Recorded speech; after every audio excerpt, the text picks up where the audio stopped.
এই যেদিন এই পয়দা হয়েছে 60 কেজি ওজনের আসছিল। সেই পর এই খাওয়ার-দাওয়ার করছি। খাওয়া-দাওয়া করি আর ঘাস, কুড়া, খৈর-মৈর আর কিছু এদের কোনো বাহারের কোনো করি নাই। না এইরকম গরু আমাদের বাগেরহাটের নিশে আমি দেখিনি। কোরবানির জন্য ২ টি গরু মহান আল্লাহর ইচ্ছা প্রস্তুত করেছি। আমার বড় গরুটির নাম কালু, ছোট গরুটির নাম ধলু।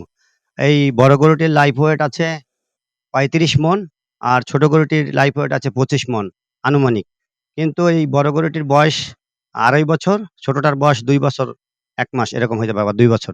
যাই হোক, আমি বড় গরুটি দাম চাচ্ছি ১৫,০০,০০০ টাকা আর ছোটটার দাম চাচ্ছি আ ১০,০০,০০০ টাকা।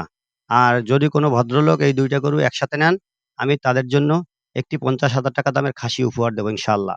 আর এই বড় গরুটি যদি আলাদা কেউ নেন, তো আমি গ্রাম্য খাসির ভিতর বড় একটি ৩০,০০০ টাকা দামের খাসি দেব। আর ছোটটায় ২০,০০০ টাকা দামের একটি দেশীয় খাসি দেব।